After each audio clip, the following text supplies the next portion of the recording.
Right. చెప్పండి. Yes, మళ్ళీ వస్తా సార్ మీ దగ్గరికి. మనతోటి బీఆర్ఎస్ నేత రామ్మోహన్ గారు ఉన్నారు, ఆయనతో మాట్లాడదాం. రామ్మోహన్ గారు నమస్తే అండి. నమస్తే అండి. రామ్మోహన్ గారు, మరి ఏదైతే లోకల్ బాడీ ఎలక్షన్స్ ఉన్నాయో అవి ఎప్పుడు ఉండే అవకాశం ఉంది, లేట్ అయ్యే అవకాశం కనబడుతుంది. బట్టి విక్రమార్క గారు నిన్న మాట్లాడారు. మరి ఏదైతే కుల గణన సంబంధించి ఉందో దాన్ని మళ్ళీ ఒకసారి చేసే అవకాశం ఉంది, మిగిలిన దాన్ని. మరి దీన్ని ఏ కోణంలో చూడాలి? ఖచ్చితంగా కాంగ్రెస్ ప్రభుత్వం ఏదైనా ఒక సాకు చూపించి పరిపాలన అటకెక్కించి డైవర్షన్ పాలిటిక్స్ చేసే ప్రయత్నం చేస్తా ఉన్నారు. వారికి సంవత్సర కాలంలో పూర్తిగా అర్థమైంది కాంగ్రెస్ పార్టీ గ్రాఫ్ అంతా తగ్గిపోయిందని చెప్పేసి ఏదో సాగుతోటి స్థానిక సంస్థల ఎన్నికలు ఆపాలి. దానికి కులగణన సక్రమంగా చేయకుండా ఒకసారి మీరు గమనించాలంటే సర్వే కులగణన పేరు మీద సర్వే పేరు మీద సుమారుగా ఒక 70 క్వశ్చన్ల తోటి ప్రశ్నావళి తయారు చేసింది సర్వే రిపోర్ట్ పైన. దానికి అవసరం ఉన్న సమాచారం అడగకుండా అన్ని సమాచారం అడిగేసరికి కొంతమంది ఈ సర్వేలో సరైన వివరాలు ఇక్కడ చెప్పడం జరగలేదు. దాని నుంచి దాన్ని సాకు పెట్టుకొని ప్రభుత్వం ఏంటంటే అడ్డదిడ్డంగా రిపోర్ట్ ఇచ్చి బీసీల ఆగ్రహానికి గురి కావడం జరిగింది. ప్రభుత్వం బీసీ కులగణన జరగాలనుకున్నప్పుడు వారు సమర్థంగా వ్యవహరించుంటే సరైన వివరాలు సేకరణ చేసింటే అడిగే క్వశ్చన్స్ మాత్రమే అడిగింటే కేవలం ఒక 10-12 క్వశ్చన్స్ లో ఈ కుల గణన అనేది జరిగిపోతుండే. దాన్ని వదిలిపెట్టి ఒక 76 క్వశ్చన్లు తీసి మీకు బైక్ ఉందా, బైక్ లో పెట్రోల్ పోస్తారా, డీజిల్ పోస్తారా, లేకపోతే ఇల్లు ఉందా, నీకు సిలిండర్ ఉందా, పెంకుటిల్లా, రేకులిల్లా, ఇవన్నీ ఎందుకంటే కులగణనకు ఇవన్నీ ఆస్తులతోన ఇంకేం దాంతో సంబంధం లేదు.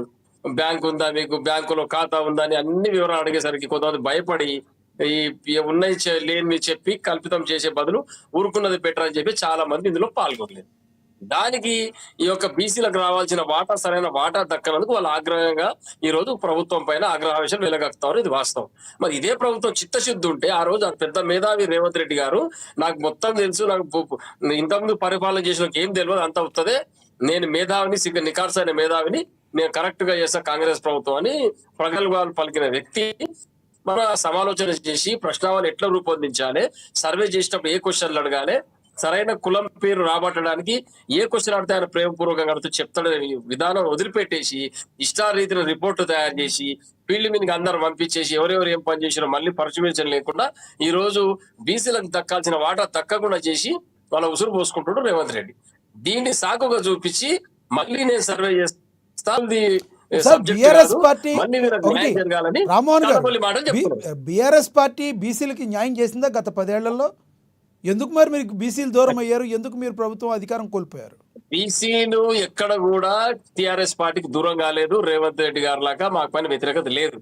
కేసీఆర్ గారిని సబ్బండ వర్గాలు కోరుకుంటారు. అది వీళ్ళకి 10 నెలలు అర్థమైంది కాబట్టి దీనిపైన డైరెక్ట్ గా ఏదైనా చేస్తే దొరికిపోతా అని చెప్పేసి కులగణన పేరు మీద సర్వే పేరు మీద తప్పుడు రిపోర్టు తయారు చేయించి ఓసీలను పెంచి బీసీలను తగ్గించి ఎట్లా పెడతాడు జనాభా దామాషా ప్రకారం బేసికల్ గా ఓసీలు తక్కువ జనాభా ఉంటుంది, బీసీలు ఎక్కువ జనాభా ఉంటుంది. ఇందులో పెద్దలు జయరాం గారు చెప్తారు ఎక్కడ డెత్ రేటు అందులో తక్కువ ఉంటుంది, ఇందులో ఉండొచ్చు. డెత్ రేట్ తక్కువ ఉన్నా జనాభా 50% ఉంది కాబట్టి బీసీల డెత్ రేట్ ఉన్నా కానీ ఓసీల కన్నా బీసీ జనాభా పెరిగే అవకాశం ఉంటది. ఈ ఓసీలను పెంచుకొని చూపించి మరి మేము ఇది ఏదో దాని మీద అడ్జస్ట్మెంట్ చేసుకొని లబ్ధి పొందాల ప్రయత్నం రేవంత్ రెడ్డి గారు చేస్తున్నట్టు ఇది పూర్తిగా సహేతుకం కాదు. ఖచ్చితంగా వారు ఏమంటారు, ఈ రోజు మళ్ళీ డబ్బులు సబ్జెక్ట్ కాదు, నేను మళ్ళీ డబ్బులు ఖర్చు అయినా సరే మళ్ళీ కొనుగోలు సర్వే చేపిస్తా అంటున్నాను.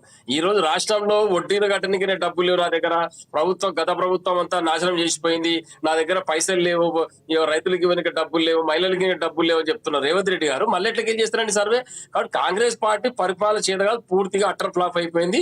రైతుల యొక్క హామీలు నిలబెట్టుకోలేదు, మహిళల యొక్క హామీలు ఏ హామీ నిలబెట్టుకోలేదు.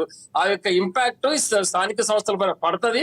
మళ్ళీ ప్రజలందరూ కోరుకున్నట్టుగా కేసీఆర్ గారు బౌన్స్ బ్యాక్ అవుతారు, వారి యొక్క చరిష్మా పెరిగిపోతుంది, టీఆర్ఎస్ నాయకులు మళ్ళీ గ్రామాల్లో నాయకులుగా తయారవుతారు, వారి పరిపాలన కొరకు ప్రజలు కోరుకుంటారనే దురుద్దేశంతో బీసీ కులగణన కరెక్ట్ గా చేయకుండా ఈ ఎన్నికలు ఆపే ప్రయత్నం చేస్తున్నాడు.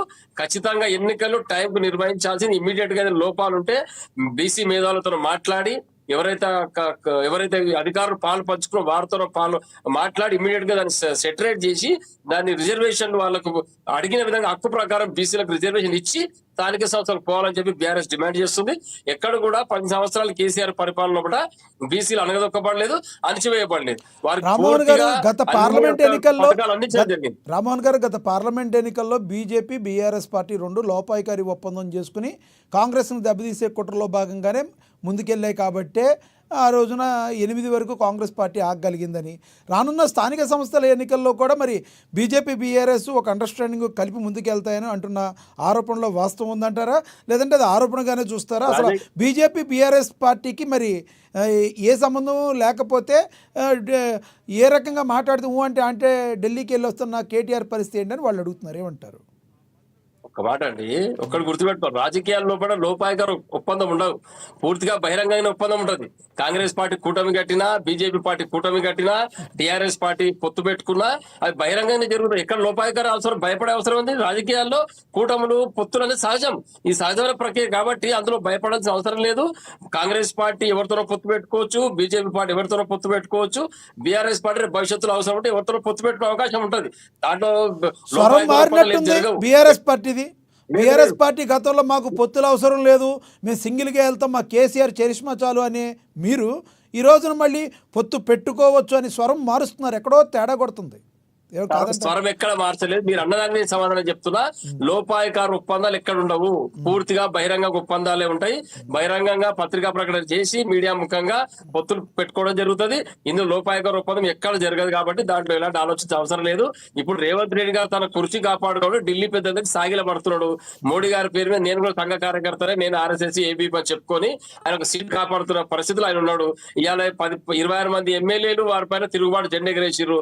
నా కుర్చీ ఎడబోతో బాబు అని చెప్పేసి ఉప ముఖ్యమంత్రి బీసీలకు ఇస్తా, ఇంకొక ఉప ముఖ్యమంత్రి చేస్తా అని సన్నాయి నొక్కుతా ఉన్నాడు. కాబట్టి ఇటువంటి పని వదిలిపెట్టేసి సరైన న్యాయం చేయాలని కోరిక ఉంటే బీసీలకు సరైన న్యాయం చేయాలి, వాళ్ళకి రావాల్సినటువంటి జనాభా దామాషా ప్రకారం రిజర్వేషన్ కల్పించాలి, ఇమ్మీడియట్ గా స్థానిక సంస్థ ఎన్నికలు నిర్వహించాలి. దానిపైన వారు కసరత్తు చేసి ఎంబడే ఏం జరిగితే బెనిఫిట్ అవుతుంది, ఈ డైవర్షన్ పాలిటిక్స్ బంద్ చేసి ఖచ్చితంగా లోకల్ బాడీ ఎన్నికలు ఇమ్మీడియట్ గా జరపాలి, షెడ్యూల్ లోపల ఎన్నికలు జరపాలని చెప్పేసి బీఆర్ఎస్ పార్టీ డిమాండ్ చేస్తాం. రైట్, మళ్ళీ వస్తాం మీ దగ్గరికి. మనం ఒకసారి శివలాల్ గారితో మాట్లాడదాం.